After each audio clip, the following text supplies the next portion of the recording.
Hello my beautiful people, कैसे हैं आप सब लोग। आई होप आप लोग बहुत ही अच्छे से रह रहे होंगे और लाइफ की सभी जरूरी चीज़ें बड़े ही प्यार से कर रहे होंगे। अगर नहीं करते थे तो अब से करना शुरू कर दीजिए, क्योंकि मुझे इंट्यूटिवली भी फील हो रहा है कि मकर राशि वालों का अच्छा समय शुरू होने वाला है। और 2025 में जहाँ बहुत लोग परेशान रहेंगे, वहाँ पे मुझे इंट्यूटिवली फील हो रहा है कि मकर राशि वालों को राहत की सांस आएगी।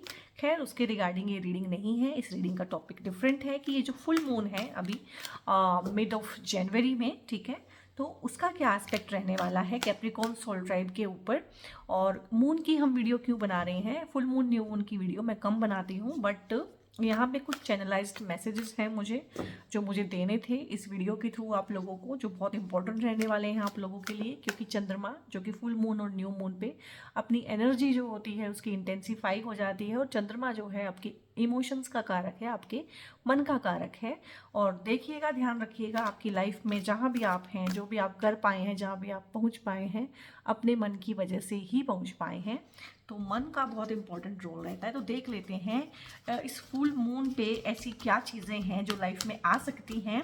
और फुल मून का मतलब ऐसा नहीं होता है कि फुल मून के ही डे, फुल मून के अराउंड, यानी कि उससे 1 वीक पहले और उससे 1 वीक बाद ये सारी ऊर्जाएं रहती हैं। देखते हैं इन ऊर्जाओं में आप अपने लिए क्या मैनिफेस्ट कर रहे हैं, या क्या ब्लेसिंग्स हैं आप लोगों के लिए, क्या गाइडेंसेस हैं। सन, वाओ, मैंने बोला था ना कि मुझे ना इंट्यूटिवली ही फील हो रहा था कि बहुत ही अच्छा है जो भी है। और जिसे कहते हैं कि दुख तकलीफ़ों से आपको आराम मिलेगा 2025 में। और मेरे ये जो वर्ड्स हैं इनको आप याद रखिएगा। यहाँ पे 4 ऑफ वॉन्ड्स आया है गाइस, हरमीट है और ये सन है। अब देखो, मैंने जो बात कही थी, मैं कार्ड शफल कर रही थी उस टाइम पे मैंने वो चीज़ बोली थी। ड्यूरिंग शफलिंग ही मैंने एनर्जीज को फील किया था कि ये देखो, ये दुख तकलीफ है, ये अकेलापन है, ये जो आपकी 7.5 गुजरी है, और किसी भी इंसान की 7.5 जो गुजरती है भैया, वो 56 भोग खाने वाली नहीं होती है और थाली परोस के आपको दी जाती है, वो नहीं होती है। 7.5 के नाम से इतना हड़कंप इसीलिए है। और मकर राशि वालों के लिए तो वैसे भी, जिसे बोलते हैं कि पूरा जीवन भी एक तरह से देखा जाए तो 7.5 के जैसा ही रहता है। और बीच बीच में 7.5 आके उसको और इंटेंसिफाई करते हैं, क्योंकि जो मकर राशि है, जो कैप्रिकॉन्स हैं, ये शनिदेव की राशि है। और शनिदेव का खुद का जीवन कितना पेनफुल रहा है, कितना कष्टप्रद रहा है। तो डेफिनेटली आप उनकी राशि हैं, वो आपके स्वामी हैं, तो मैं समझ सकती हूँ कि आपका जीवन भी ऑल एंड ऑल कैसा रहता है। तो यहाँ पे इस तरह का अगर आप लोगों ने ना, ये आपकी एनर्जी है, कुछ साल की भी हो सकती है, कुछ महीने की भी हो सकती है। ये दुख तकलीफ, ये रंज, ये अकेलापन, ये खुद से ही बातें करना, डिप्रेशन में रहना, खुद ही उलझना, खुद ही सुलझना, इस तरह का जो एस्पेक्ट रहा है ना, खुद ही उलझना, खुद ही सुलझना, ये जो अकेलापन होता है ना। और अगर मैं आपकी फीलिंग को डिकोड करूँ ना गाइज, मुझे बताइएगा कमेंट में, मैं सही कर पा रही हूँ कि नहीं। बहुत बार ना आप उस लेवल तक भी पहुँचे हैं, आपने अपने मन में इन चीज़ों को भी एंटरटेन किया है, यहाँ तक नेगेटिव हुए हैं कि अगर मैं मर भी जाऊं तो शायद इस दुनिया में किसी को फ़र्क नहीं पड़ता है। ये एक आप लोगों की कलेक्टिव एनर्जी है। और यकीन मानिए, दुनिया की सबसे गंदी फीलिंग होती है ये दुनिया की सबसे गंदी फीलिंग होती है कि अगर मैं आज अभी मर भी जाऊं तो शायद किसी को कोई फ़र्क नहीं पड़ता, किसी को पता भी नहीं चलेगा। मतलब मैं इतना भी मायने नहीं रखता हूँ इस इतनी बड़ी दुनिया में, जहाँ मेरे इतने रिश्ते हैं, जहाँ इतने लोग हैं, जहाँ कहने को इतने सारे लोग हैं, पर अगर मैं रियल में मर भी जाऊँ तो किसी को कोई फ़र्क नहीं पड़ता। इतना, जिसे बोलते हैं ना, लो लेवल पे जाके एक इंसान डिप्रेशन को फील करता है, वो आप लोगों ने किया है। और ये सब गया, ये सब ख़त्म हो गया। इससे आप लोगों ने बहुत कुछ सीखा होगा, बहुत बेहतरी की तरफ आप बढ़े होंगे, आप एक बेहतर इंसान बने होंगे। शनि की 7.5 कहीं ना कहीं हमारी ईगो को तोड़ती है, ठीक है, हमारे भ्रम को तोड़ती है और हमें रियलिटी में लेके आती है। जो हमने भ्रम के जाले बनाए होते हैं ना अपने आसपास, उनको काटती है, बताती है कि भैया दिस इज़ योर रियलिटी, अब इसी में ही जियो। और यहाँ पे जैसे कहते हैं ना कि दुख की अंधेरी रात है ये, अगर ये एक दुख की अंधेरी रात है जो आपने काटी है, चाहे 7.5 में काटी है, चाहे एक लाइफ ही कहीं ना कहीं दुख का सामान लेके आया है, मुश्किल रहा है जीवन, बहुत ज़्यादा इमोशंस को एक्सप्रेस नहीं कर पाए, सामने वाले को बता ही नहीं पाए कि तुम्हें कितना प्यार करते हैं ये भी एक प्रॉब्लम रही है, जिससे बहुत बेनतिहा प्यार किया है। कैप्रिकॉन्स की प्रॉब्लम ये भी है कि एक्सप्रेस ना कर पाना। और जितना डीप प्यार, जितना डीप फीलिंग्स कैप्रिकॉन्स के पास होती है ना, उतनी किसी के पास नहीं होती है। बट बाहर से जितने कोल्ड कैप्रिकॉन्स लगते हैं उतना भी कोई नहीं लगता है। मैं अपने जोडिएक्स को, अपनी राशि को, अपने सोल ट्राइब को अलग अलग बहुत डीपली जानती हूँ, और मेरा बहुत मन है कि इन पे ना मैं कंटेंट क्रिएट करूँ। तो यहाँ पे जैसे कहते हैं कि दुख की काली अंधेरी रात कहीं ना कहीं छट रही है और एक नया सवेरा, एक नया सूरज निकल के आ रहा है। ये आपके खुद के चक्रास के हील होने की एनर्जी है, ये आपके हेल्थ की एनर्जी है। जब ये सन का कार्ड आता है, ये आपके फाइनेंसेस भी ठीक करता है, लव लाइफ भी ठीक करता है, आपकी ऊर्जा को भी ठीक करता है, आपकी हेल्थ को ठीक करता है, वेल्थ, मनी, इस तरह की प्रोस्पेरिटी। आपका नेम फेम, जो सन है वो आपका नेम फेम भी है, ठीक है। नेम फेम होना, रिस्पेक्ट मिलना, इंसान आपको देखे तो आपके बारे में अच्छी राय रखे, और एक आपका ऑरा होगा जो इम्प्रूव होगा, एनर्जी अच्छी रहेगी, आपके कम्युनिकेशन इम्प्रूव होंगे, आपके रिश्ते इम्प्रूव होंगे। इस फुल मून के रिगार्डिंग एक शिफ्ट आप फील करेंगे, ठीक है, जो कि बहुत ज़्यादा, जैसे बोलते हैं ना कि 180 डिग्री का शिफ्ट आ गया यार, अचानक से क्या हुआ, ठीक है। आप जहाँ डिप्रेशन में डूबे हुए थे वहीं पे आपका मन करेगा कि यार मुझे बड़ा एनर्जेटिक फील हो रहा है, मुझे काम करना है, मुझे एक्सरसाइज करनी है, लाइफ को ना मुझे अपने हिसाब से चलाना है। और आप ये भी फील करेंगे कि यार बहुत हो गया, बहुत हो गया, इस तरह से ना नेगेटिव सोचते सोचते, लेट्स डू इट, कुछ करें लाइफ में, कुछ तो करें। और ये शिफ्ट ना आप लोगों को कैप्रिकॉन्स फील भी हो रहा होगा अभी, क्योंकि 7-8 दिन तो निकल ही गए हैं जनवरी के, नए साल के। ये नए साल की भी एनर्जी है, ये मंगल देव की भी एनर्जी है, ठीक है, जो आपको पुश करेगी काम करने के लिए। और यहाँ पे सन की एनर्जी भी आई है। यहाँ पे बहुत सारे लोग कुछ ऐसा करेंगे जिसकी बातचीत होगी, जिसका चर्चा होगा, आप चर्चा का विषय रहेंगे, लेकिन अच्छे वे में। चर्चा का विषय आप पहले भी रहते हैं लेकिन नेगेटिव सेंस में, लेकिन अभी आप जो आपके बारे में चर्चाएं होंगी, बातचीत होंगी, वो बहुत पॉजिटिव होगी। ये कॉम्पिटिटिव एग्जाम को विन करने का भी कार्ड होता है, गवर्नमेंट जॉब की अगर आप तैयारी कर रहे हैं, क्योंकि सन जो है वो गवर्नमेंट है, अथॉरिटी है।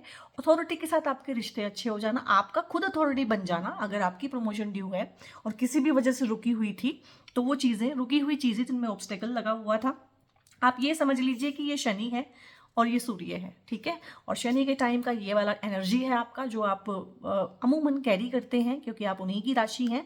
लेकिन ये सन है, जिसे बोलते हैं नेम एंड फेम का सन, हेल्थ का, वेल्थ का सन कहीं ना कहीं निकलेगा। और जितने भी काले अंधेरी चीज़ें हैं, घनी बादल, घटाएं, ठीक है, सन तो अभी भी है बट कहीं ना कहीं घटाएं उसके ऊपर आई हुई थी, तो वो घटाएं हटेंगी यहाँ पे। और फुल मून से तो एक शिफ्ट आपको दिखेगा। कोई भी फुल मून होगा, न्यू मून होगा, ऐसा तो नहीं है कि लाइफ को एकदम से बदल के रख दिया, ठीक है, अर्श से फर्श पे, फर्श से अर्श पे, ऐसा तो नहीं होगा। लेकिन चीज़ों की शुरुआत, दस्तक देगी कोई चीज़ इस तरह की कि आपको ऐसा लगेगा। गवर्नमेंट जॉब की अगर आप तैयारी कर रहे हैं तो बहुत अच्छे चांसेस हैं इस टाइम पे आपको गवर्नमेंट जॉब मिलने के, इवन जॉब मिलने के, जॉब में प्रमोशन होने के। और घर में भी अगर कोई अथॉरिटी है उसके साथ रिलेशनशिप अच्छे होने के, फादर से सपोर्ट मिलना। और फादर को जिसे बोलते हैं ना, अगर फादर की हेल्थ में प्रॉब्लम है, फादर की हेल्थ में इंप्रूव हो जाना। और फादर के साथ अगर किसी भी तरह की तू मैं है, कलेश है, कुछ भी है, विचारों की मतभेदता है, तो कुछ ना कुछ ऐसा होगा कि ये चीज़ें ठीक होंगी। आपके खुद के घर में एक बच्चे के आने की बहुत अच्छी संभावनाएं हैं यहाँ पे, अगर आप उस तरह से इस रीडिंग को देख रहे हैं। एक बेबी बॉय, खासकर यहाँ पे बेबी बॉय का कार्ड होता है ये, बट ऐसा आज के टाइम पे नहीं बोलना चाहिए, तो मैं बोलूँगी एक बहुत ही अच्छा बच्चा, कुलदीपक योग होता है, जिसके आने से चीज़ों में चीज़ें ठीक हो जाती हैं। इवन आप कुलदीपक बन सकते हैं। कुलदीपक का मतलब होता है कि आपके घर में कोई चीज़ किसी ने ना की हो, उस तरह की जो आप कर रहे हो। जैसे कि मैं एस्ट्रोलॉजी करती हूँ, तो मेरे घर में किसी ने नहीं की है अब तक, मेरी 7 पुश्तों में किसी ने एस्ट्रोलॉजी नहीं की है। तो यही होता है, इसी को बोलते हैं कुलदीपक योग, कि आपके नाम से आपकी फैमिली को जाना जाए, ना कि फैमिली के नाम से आपको जाना जाए। आप ऐसा कुछ करो जो दूर दूर तक किसी ने ना सोचा हो, ना किया हो। और जब ये इस तरह के योग बनते हैं तो चीज़ें अपने आप हो जाती हैं। मैंने कभी सोचा भी नहीं था कि मैं एस्ट्रोलॉजर बनूंगी, क्योंकि मैं एक डॉक्टर थी और बहुत साइंटिफिक लिहाज से मैं सोचती थी, और आज भी मैं बहुत लॉजिकली सोचती हूँ और चीज़ों को ऐसे ही नहीं मान लेती हूँ। लेकिन जो आपकी किस्मत में लिखा होता है, जो आपके कुंडली के योग होते हैं, जिस तरीके से डेस्टिनी अनफोल्ड होती है, उस तरीके से चीज़ें होती हैं। अगर कोई मुझे 20 साल पहले कहता कि तुम एस्ट्रोलॉजर बनोगी, हाँ, मैं हंसती उसके ऊपर कि मैं और एस्ट्रोलॉजर, मैं लाइफ में कुछ भी बन सकती हूँ पर मैं एस्ट्रोलॉजर नहीं बनूंगी। मैं इन चीज़ों पर विश्वास नहीं करती थी। मैं बहुत ही लॉजिकल एटीट्यूड से चलती थी, साइंटिफिक मेरा माइंड था, चीज़ों की चीर फाड़ करना कहीं ना कहीं मुझे अच्छा लगता था। और डेड बॉडीज़ की भी हमने चीर फाड़ की हुई है मेडिकल में, जब मेडिकल स्टूडेंट थे, तो चीज़ों को चीर फाड़ करके जानना उसका शौक था। और आज भी अगर मैं एस्ट्रोलॉजर भी हूँ, कोई रेमेडी भी देती हूँ, तो मैं उसके पीछे डीप जो है लॉजिक क्या है उसको ढूंढ के निकालती हूँ। जब सेटिस्फाई हो जाती हूँ कि हाँ ये लॉजिक है, उसके बाद ही मैं उस रेमेडी को यूज़ भी करती हूँ और दूसरों को भी देती हूँ, क्योंकि वो चीज़ खत्म नहीं हुई है, वो मेरा बेसिक और इन्नेट कैरेक्टर है। तो यहाँ पे इतना सारा जो मैंने आपको ज्ञान दिया है, वो इसीलिए दिया है कि आपके मन में ये फीलिंग्स थी कि यार ये चीज़ें कहाँ होती हैं, ये चीज़ें नहीं होती हैं, लेकिन ये चीज़ें सबकॉन्शियसली काम कर रही होती हैं और कार्ड्स आपकी सबकॉन्शियस एनर्जी को और आपके पोटेंशियल को पकड़ते हैं। हो सकता है ये अभी दिलो दिमाग में भी ना हो, बट ये कभी हो जाएगा। अगर इस तरह के योग बने हैं तो इस तरह का कुछ ना कुछ आपकी लाइफ में जरूर होगा। क्लेम कीजिएगा इस बहुत प्यारी सी पॉजिटिव सी वीडियो को। यहाँ पे 4 ऑफ वॉन्ड्स आया है। लाइफ के 4 पिलर्स होते हैं गाइस, ठीक है। एक तो आपकी रिलेशनशिप होती है, ठीक है, एक आपकी वेल्थ होती है, एक आपकी हेल्थ होती है और एक आप खुद होते हैं। इसमें से कोई भी एक पिलर ना हो तो लाइफ का बैलेंस बिगड़ जाता है। यहाँ पे एक बैलेंस्ड लाइफ, अच्छी हेल्दी लाइफ, अच्छी वेल्दी लाइफ, रिलेशनशिप अच्छे और रिलेशनशिप में इंप्रूवमेंट। और ये तो आप देखेंगे 2025 में भाई साहब, किसी की रिलेशनशिप में इंप्रूवमेंट हो या ना हो, आपकी में होगा। किसी की हेल्थ में इंप्रूवमेंट हो या ना हो, आपकी में होगा, ठीक है। क्योंकि आप वैसे ही इतना हैवी कार्मिक काट के आए हैं कि अब आपको राहत की सांस आएगी ही आएगी। जो दूसरों को नॉर्मल लग सकता है वो आपको बहुत अच्छा लगेगा, क्योंकि आप उससे डिप्राइव्ड थे कहीं ना कहीं। शादियां होंगी बहुत सारे लोगों की, बहुत सारी चीज़ें जो है जो रुकी पड़ी रही हैं इस शनि की 7.5 में, वो चीज़ें होंगी। सक्सेस आप गेन करेंगे, किसी नई जगह पे एडमिशन हो जाना, किसी नई जगह पे जॉब मिलना, जॉब में प्रमोशन होना, घर खरीद लेना, घर की डील फाइनल कर लेना। घर खरीदना तो एक बहुत बड़ा फिनोमिना है, ठीक है, लेकिन उसके बारे में सोच लेना, उसको एक फाइनल आइडिया दे देना, घर फाइनल कर लेना, चाहे रेंट पे ही एक घर लेना, लेकिन सुख और शांति से रहना अपनों के बीच में। तो इस तरह की चीज़ें हैं और एक सॉलिड फाउंडेशन कहीं ना कहीं आप बनाएंगे, चाहे वो आप पढ़ाई में बनाएं, चाहे वो आप जॉब और करियर में बनाएं, मतलब आप सिक्योर फील करेंगे। चाहे आप शादी करके सेटल डाउन हो जाए, वो भी एक सिक्योरिटी और सेफ्टी और कंप्लीशन की फीलिंग देता है, हमें सेटलमेंट की फीलिंग देता है। हो सकता है आपको इस तरह के रिश्ते, इस तरह की बातें आपके घर में चल रही हों और आपका भी अब मन हो कि लेट सेटल डाउन, हो गया, काफ़ी हो गया, ठीक है, अभी हम शादी कर लेते हैं।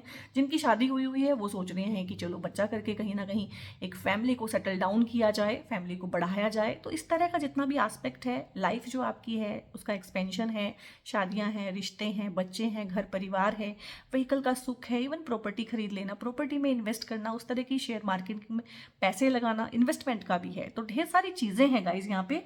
देखो 2 कार्ड्स, क्योंकि 2 कार्ड्स हैं लेकिन हैं बहुत ज़्यादा वाले इंपॉर्टेंट। एक ने आपकी मनस्थिति बताई है और 2 कार्ड्स ने आपकी बदली हुई परिस्थिति बताई है, ठीक है। क्लेम कीजिएगा इस बहुत प्यारी सी पॉजिटिव सी वीडियो को। और ढेर सारा लेट गो करने का एनर्जी है, लेट गो आपको करना पड़ेगा। ये जो नेगेटिविटी है ना, और वो फीलिंग जो मैंने पकड़ी थी, रिवाइंड करके आप उसको सुनिएगा दोबारा से, ठीक है। जब मैंने वो बोला था तो मुझे गूज बम्प्स आए थे, ठीक है, क्योंकि वो इतना हैवी एनर्जी था कि मुझे अगर कुछ हो भी जाए तो शायद किसी को फ़र्क भी नहीं पड़ेगा। ये सिर्फ आपका मन आपके ऊपर हावी हुआ है, ठीक है। बेसिकली तो गाइज ना, ये बहुत हार्ट ब्रेकिंग है, बट हम इस लाइफ में ना, हम सभी अकेले हैं। हाँ, किसी का भ्रम है कि मेरे पास बहुत सारे लोग हैं, और किसी के भ्रम टूट जाते हैं कि नहीं ठीक है भैया, मैं अकेला ही हूँ, अकेला ही आया हूँ, अकेला ही जाऊँगा। तो ठीक है, इस चीज़ को एक्सेप्ट करें। इसमें इतना ग्रज रखने वाली क्या बात है, इसमें इतना नेगेटिव होने वाली क्या बात है। मुझे भी पता मैं अकेली हूँ, मेरे पास सारे रिश्ते हैं, भरपूर रिश्ते हैं, लाइफ में जो चाहिए वो सब कुछ है, बट फिर भी सच्चाई यही है कि मैं अकेली हूँ और अकेली ही रहूँगी हमेशा, और हर किसी का यही हाल है। तो इसमें इतना कड़वा होने वाली क्या चीज़ है, इसमें इतना रंज रखने वाली क्या चीज़ है। उस रंज को, उस दुख को, उस तकलीफ को आप लेट गो करें। यहाँ पे मैं ये बोलूँगी कि लेट गो का एनर्जी है, और ये भी हो सकता है कि इस टाइम पे ये एनर्जीज आपके ऊपर हावी होने की कोशिश करें, क्योंकि जिन चीज़ों को आप दबा देते हैं ना, वो चीज़ें फुल मून और न्यू मून में उभर के सामने आती हैं। तो जब आ जाएं तो भागना नहीं है, उनको एक्सेप्ट करना है कि हाँ भाई ऐसे ही है, यही है, ठीक है। दूसरों के भ्रम बने हुए हैं, मेरे भ्रम टूट गए हैं, nothing will come of this situation. क्योंकि ये जो चीज़ें हैं ना, ये जो नेगेटिविटी है, ये जो लेटिंग गो आप नहीं कर रहे हैं, और उसके साथ कहीं ना कहीं बहुत एंग्स्ट में है, कुंठा में है, और कंप्लेंट मोड में है, और कहीं ना कहीं विक्टिम मेंटेलिटी आप लोगों ने अडॉप्ट की हुई है, ठीक है, कि सामने वालों ने कुछ कुछ ऐसा किया है इसीलिए ऐसा हुआ। ऐसा नहीं है, जो आपकी किस्मत में था ना गाइस, वो ही हुआ है। सामने वाला ना सिर्फ उसमें निमित्त बना है। अगर आपकी किस्मत में कुछ और होता तो सामने वाला किसी और तरीके से बिहेव करता। इन चीज़ों को ऐसे समझो, बड़ी बड़ी चीज़ों में से निकलने के रास्ते हमेशा इतने ही सिंपल होते हैं। और स्पिरिचुअलिटी और प्रैक्टिकलिटी को भी आपको बैलेंस करने की ज़रूरत है। यहाँ पे ना बहुत ज़्यादा आप लोगों को मटेरियलिस्टिक हो जाना है, ठीक है, और ना आप लोगों को बहुत ज़्यादा स्पिरिचुअल हो जाना है कि सारा दिन राम नाम कर रहे हैं। तो ऐसा नहीं है, दोनों चीज़ों में बैलेंस रखें। क्यों? जो इंसान बहुत रिलीजियस हो जाता है ना, जो बहुत स्पिरिचुअल हो जाता है, कहीं ना कहीं कर्मा से विमुख हो जाता है, और जीवन जो है कर्म प्रधान है, ठीक है। तो मैं आपको कर्मा से विमुख होने के लिए कभी भी नहीं बोलूँगी। बहुत बार स्पिरिचुअलिटी या रिलीजन को भी ना हम एज एन एस्केप यूज़ करने लगते हैं, तो एस्केप नहीं करना है बस, सीधी सी बात ये ध्यान रखनी है। और एक्शन लेने का टाइम आ गया है गाइस, बहुत सोच लिया, बहुत समझ लिया, बहुत ठहर लिया, बहुत वेट कर लिया, अब टाइम आ गया है कि एक्शन लेना है। क्योंकि एनर्जी आपके अंदर ना अब मोमेंटम गेन करेगी। मिड जनवरी में कुछ ऐसा है छोटा या बड़ा जहाँ पे एक्शन रिक्वायर्ड है, और जहाँ पे जिसकी एनर्जी अब आप कैरी करते हैं। यू आर रेडी, आप रेडी हैं बिल्कुल, बस आपने एक्शन लेना है। एक्शन लेने की देरी है, चीज़ें हो जाएंगी। और कोई भी चीज़ करनी है ना गाइस, कोई डिसीजन लेना है, कुछ भी करना है, तो उसके बारे में पूरी छानबीन करनी है। लाइक आपने रिश्ता भी फाइनल करना है ना किसी के साथ, तो पूरी तफ्तीश करानी है उस इंसान की। कोई जॉब आपने करनी है तो कंपनी के बारे में, ओनर के बारे में, और वहाँ पे क्या कल्चर है, वर्क कल्चर है, उसकी पूरी इन्फॉर्मेशन लेनी है। मतलब कुछ भी अब्रप्टली नहीं करना है, कोशिश के साथ करना है। और मुझे ये भी लग रहा है कि आप लोग ना कुछ नए कोर्सेज वगैरह भी एनरोल करेंगे, इस तरह का भी आप कुछ सीखने का, सिखाने का, कुछ इस तरह की चीज़ें ना सीखने का एप्टीट्यूड बहुत रखेंगे कि। और ये हो सकता है कि आप हायर स्टडी के लिए भी कहीं ना कहीं फॉर्म वगैरह फिल करें। और बिग हैप्पी चेंजेस हैं गाइज आप लोगों के लिए। देखो ये सन का कार्ड आ गया था ना, ये अकेला कार्ड सब पे भारी होता है, ठीक है, क्योंकि सूर्य देव तो राजा हैं फिर, ठीक है, तो राजा के सामने किसी की नहीं चलती है। बिग हैप्पी चेंजेस हैं, जब वो आ गए हैं, वो आ गए हैं। और यहाँ पे मुझे एक चैनलाइज्ड मैसेज आया है कि जो अपकमिंग मकर संक्रांति है। अब मकर संक्रांति भी हम क्यों मनाते हैं? मकर संक्रांति हम इसलिए मनाते हैं कि जो शनि देव हैं वो सूर्य के एक तरह से नाजायज़ बेटे हैं, और सूर्य ने उन्हें अपनाया नहीं था क्योंकि वो काले थे, ठीक है। सूर्य ने कहा मेरा तो इतना तेज है और तुम काले कलूटे, तो मैं तुम्हें स्वीकार नहीं करता हूँ। तो फिर शनिदेव उनसे नाराज रहे और ताउम्र नाराज रहे। धीरे धीरे सूर्यदेव को अपनी गलती का एहसास हुआ। उन्होंने शनिदेव को बहुत बार मनाने की कोशिश की, कभी हनुमान जी को भेजा, कभी कैसे, बट शनिदेव नाराज हो गए तो हो गए, ठीक है। ऐसा ही नेचर आप लोगों का भी है कि एक बार नाराज हो गए तो हो गए, फिर मन से वो बात निकलती नहीं है। तो मकर राशि में जब सूर्य प्रवेश करते हैं उसको बोलते हैं मकर संक्रांति। सूर्य का गोचर तो हर महीने राशि परिवर्तन करता ही है, बट मिड जनवरी में, और उसी टाइम पे मेरे ख्याल फुल मून है, हाँ उसी दिन शायद फुल मून भी है, या फिर 13th को फुल मून है और 14th को शायद मकर संक्रांति है। इनके ना डेज का 1-2 दिन का फर्क पड़ता रहता है हर बार मकर संक्रांति का। तो जब सूर्य उनके घर गए थे ना, शनिदेव के घर, तो शनिदेव ने कहा ठीक है भैया, तुम आए हो, पिता हो और राजा हो, राजा होगे तुम कहीं के, मतलब चौधरी होगे तुम अपने घर के, ये मेरा घर है, मेरे राज्य में आए हो तुम, तो मैं तो तुम्हें खिचड़ी खिलाऊंगा। तो खिचड़ी खिला के उनका स्वागत किया था। तो इसीलिए मकर संक्रांति पे ना एक खिचड़ी का दान करने की परंपरा है। तो आप लोग खिचड़ी बना लीजिएगा, खा लीजिएगा, गरीबों में बांट दीजिएगा। और उन्होंने ये भी कहा था कि देखो तुम जहाँ जाते हो तुम्हारा स्वागत फूलों से करते होंगे लोग, लेकिन मैं तुम्हारा स्वागत काले तिलों से करूँगा। तो वहीं से विधान बना है कि काले तिलों को दान करने का भी एक विधान है। तो मकर संक्रांति के दिन अगर आप बहुत परेशान हैं और किसी चीज़ों से छुटकारा पाना चाहते हैं तो मकर संक्रांति के दिन ये 2 चीज़ें आप कर सकते हैं रेमेडी के तौर पे, और इस चीज़ को दूसरों के साथ शेयर भी कर सकते हैं, ठीक है। तो ये एक छोटी सी चीज़ थी, छोटी सी कथा थी मकर संक्रांति के रिगार्डिंग, क्यों मनाते हैं, क्या है, कैसे है। और ये कहानी कैसी लगी? मुझे तो बहुत अच्छी लगी थी जब मैंने सुना था पहली बार। और एक तरह से फील लेके सुनिएगा इस कहानी को दोबारा से, और देखिएगा कि शनिदेव किस तरह के हैं और क्या क्या चीज़ें उनके साथ हुई हैं, और वो ही आपके लॉर्ड हैं। तो वैसी सी ही लाइफ आप लोगों की रहने वाली है गाइस। तो यहाँ पे अपॉर्चुनिटी है, कोई एक अपॉर्चुनिटी भी इस फुल मून के अराउंड, मकर संक्रांति के अराउंड आपको मिल सकती है, उसे ग्रैब कीजिएगा, क्योंकि उसके बाद बहुत सारे बिग हैप्पी चेंजेस भी आ सकते हैं लाइफ में। किसी एक पर्टिकुलर चीज़ जिसमें आप उलझे हुए हैं, तन मन धन से उसी में खपे हुए हैं और सोच रहे हैं, और थ्रू आउट द रीडिंग भी अगर आपने उसी चीज़ के बारे में सोचा है तो उस एक पर्टिकुलर चीज़ के लिए नो है। और कैप्रिकॉर्न सोल ट्राइब भी एक छोटी सी प्यारा सा वीडियो बनाया है आप लोगों के लिए। आप इसको लाइक भी करेंगे, शेयर भी करेंगे, दूसरों के साथ इसको बांटिएगा। नॉलेज को बांटने से नॉलेज बढ़ता है, अच्छी चीज़ें बढ़ती हैं। और कोई वैल्यू अगर मैं दे पाती हूँ तो आप जो है ऐसे ही प्यार अपना बनाए रखिए। और आप बेल आइकन प्रेस कर सकते हैं, सब्सक्राइब कर सकते हैं चैनल को। और अगर मेरा कंटेंट देखना अच्छा लगता है तो आप मुझे सजेस्ट भी कर सकते हैं कि कौन सा कंटेंट है ऐसा जिसको मैं छू सकती हूँ, टच कर सकती हूँ, जिन पे वीडियोस बना सकती हूँ। और आप लोग अपना बहुत बहुत ध्यान भी रखिएगा। God bless you guys.